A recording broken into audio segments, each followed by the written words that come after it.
สวัสดีครับวันนี้มารวยผ้ามาตามด่วนๆสำหรับในวทางของอาจารย์สมัยเป็นเลขเพื่อนบ้านนะครับบ้านเพิ่นก็เข้าเนาะเป็นเลขวิ่งเก้านะครับวันนี้เพิ่นให้มาจับคู่แม่นๆพร้อมทั้งเลขวิ่งคือเก่านะครับน่าจะแม่นคือเก่าลองไปติดตามนะครับอาจารย์ว่าวันศุกร์หน้าจะมีโชว์กันไปติดตามกันเลยครับ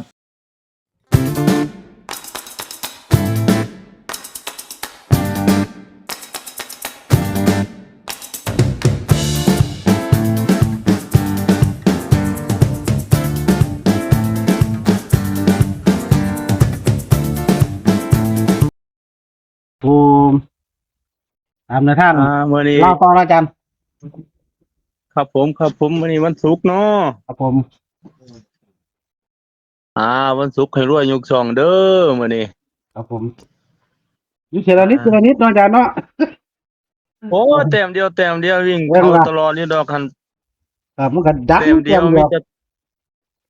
ผมก็ให้มาเลยได้9 5 9 6การให้มันว่ามักมันสิออกพฤหัสก็พุธดันอ่อนผ่านพุธดันมาออกพฤหัสเนาะ9 5เนาะครับมันไปอันนั้นที่มันเลขไทยมันไปลงว่าสิเป็นไทยพันธุ์มาออกลาวเบิดทั้ง93ทั้งเงินกันทั้ง95 โอ้คิดว่ายโอ้เสียดายอยู่สนนเลขไทยออกเล่าสันมาออกลาวโอ้ยเนี่ยฝรั่งเบิดหลายน้ำไทยบัดเราก็มาซื้อลาวทั้งนี้ว่า93มันออกลาวไปแล้วซื้อแน่ไปหยัง95กับ35ว่าพอดีได้ทุนเลขไทยคืนแล้วว่ะโอ้ไปเยอะจังเราเบิดหลายเรามาได้95คืน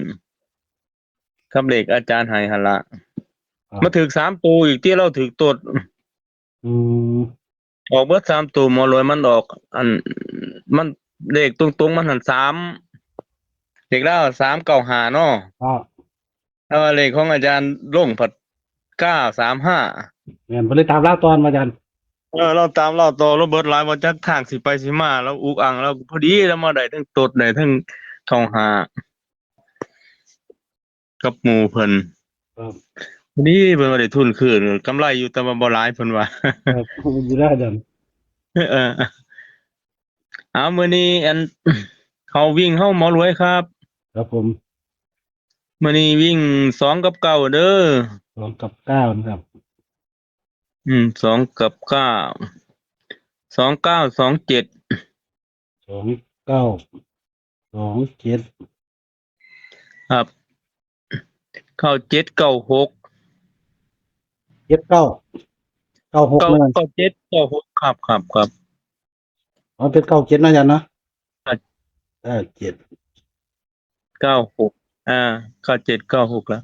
0302แล้วก็77ครับตัวกัน030277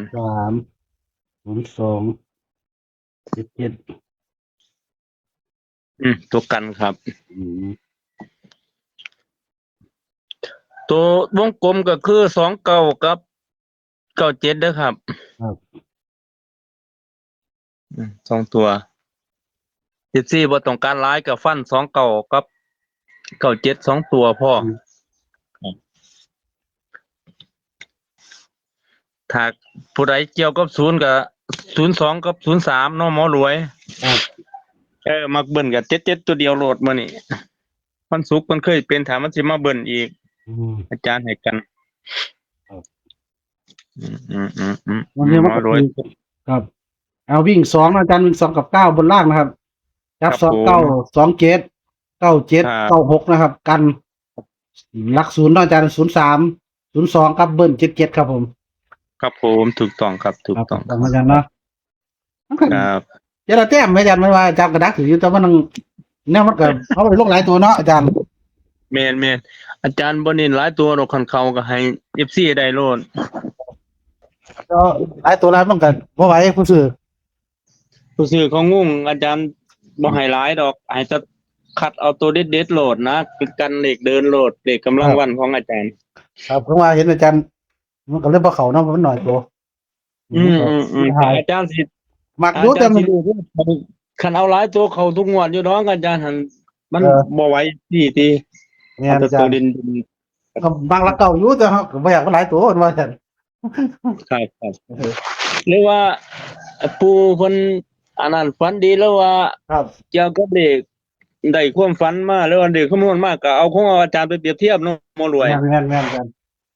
สมมติว่าอาจารย์หนึงมันมีมีเก่ามีหามีอุปเจนสิก็เอาทั้งเกรดเลขอาจารย์ไปยืนไว้